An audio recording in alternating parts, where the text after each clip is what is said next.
இந்த சேனலுக்கு புதுசுன்னா இந்த ரெட் கலர் சப்ஸ்கிரைப் பட்டனை கிளிக் பண்ணிடுங்க. கூடவே பெல் ஐக்கானை கிளிக் செஞ்சுருங்க. அதில் உள்ள ஆல் ஆப்ஷனில் செலக்ட் பண்ணிடுங்க. சரி வாங்க இப்போ வீடியோக்குள்ளே போ. ஹாய் ஃப்ரெண்ட்ஸ், நான் உங்கள் கிசான் ஜென்ரல். இன்றைக்கி இந்த பதிவில் பார்த்தீங்கன்னா வரலாறு படைத்த குலசை காற்றை கிழித்து விண்ணில் வெற்றிகரமாக பாய்ந்த ரோஹிணி ராக்கெட் பற்றி பார்த்துருவோம். செம மாஸ். தூத்துக்குடி குலசேகரப்பட்டினத்தில் இஸ்ரோவின் ராக்கெட் ஏவுதளம் அமைக்கப்பட்ட நிலையில் அதற்கு முன்னோட்டமாக குலசேகரப்பட்டினத்திலிருந்து ரோஹிணி எனும் சிறிய வகை ராக்கெட் வெற்றிகரமாக விண்ணில் செலுத்தப்பட்டிருக்கு ஃப்ரெண்ட்ஸ். இந்தியாவிலிருந்து ஏவப்படும் ராக்கெட்டுகள் எல்லாமே ஆந்திராவின் ஸ்ரீஹரிகோட்டாவில் தான் ஏவப்படுது. காரணம், இந்த இடம் பூமத்திய ரேகைக்கு நெருக்கமாக இருக்குன்னு சொல்லப்படுது. ஆனால் இதை விட பூமத்திய ரேகைக்கு இன்னும் நெருக்கமாக இருக்கக்கூடிய ஒரு இடம் இந்தியாவில் இருப்பதை ஆய்வாளர்கள் கண்டுபிடிச்சிட்டாங்க. அது தூத்துக்குடி மாவட்டம் திருச்செந்தூர் வட்டம் குலசேகரப்பட்டினம் பகுதி தான். இங்கிருந்து ராக்கெட் ஏவுகணை பார்த்திங்கன்னா இலக்கை குறைத்த எரிபொருளை கொண்டு ஏவ முடியும்னு கண்டுபிடிச்சிட்டாங்க. இங்கு இஸ்ரோவின் ராக்கெட் ஏவுதளம் அமைப்பதற்கான பணிகளை மத்திய அரசு தொடங்கிருச்சு. சில மாதங்களுக்கு முன்னாடி இதற்கான நிலம் பார்த்திங்கன்னா கையகப்பட்டதும் பணியை 100% முடிச்சுட்டே வந்துட்டாங்க ஃப்ரெண்ட்ஸ். இந்த நிலையில் நேற்றைய பொழுது தமிழ்நாடு வந்திருந்த பாரத பிரதமர் பார்த்திங்கன்னா நரேந்திர மோடி அவர்கள் ஏவுதளம் அமைக்க அடிக்கல் நாட்டினார். அதன் தொடர்ச்சியாக ரோஹிணி என்ற சிறு ராக்கெட் பார்த்திங்கன்னா சிறுவகை ராக்கெட் விண்ணில் ஏவப்பட்டிருக்கு ஃப்ரெண்ட்ஸ்.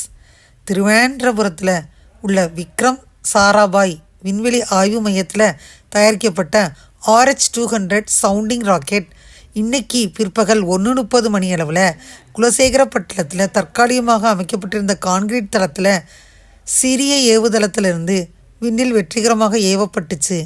இந்திய ராக்கெட்டுகளுக்கு முன்னோடியாக இந்த RH-200 சவுண்டிங் காற்றின் திசை வேகத்தை அளவிட பயன்படுத்தப்படுது. முன்னதாக மீனவர்களுக்கு எச்சரிக்கை விடுக்கப்பட்டிருந்துச்சு. அதில் தூத்துக்குடி மாவட்டம் திருச்செந்தூர் வட்டம் குலசேகரப்பட்டினம் இந்திய விண்வெளி ஆய்வு மையம் இஸ்ரோ ஏவுதள வளாகத்தில் உத்வேகமாக 28/2/2024 முதல் 29/2/2024 வரை காலை 9:30 மணி முதல் பிற்பகல் 2 மணி வரை அட்சதீர்க்க ரேகையிலிருந்து லான்ச் பேடுன்னு சொல்லப்படுது.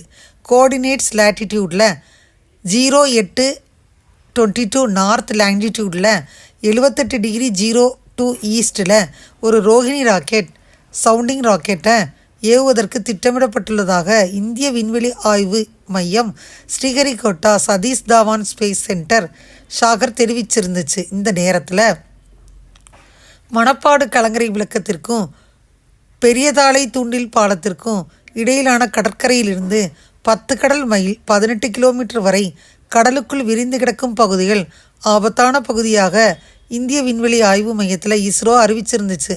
அதனால 28/2/2024 முதல் 29/2/2024 காலை 9:30 மணி முதல் மாலை 12 மணி வரை மீனவர்கள், பொதுமக்கள், சிறிய கப்பல்கள், மீன்பிடி படகுகள், மற்ற படகுகள் கட்டுமரம் வழியாக மேற்படி பகுதிக்குள் நுழைய வேண்டாம் என எச்சரிக்கப்பட்டிருந்தாங்க.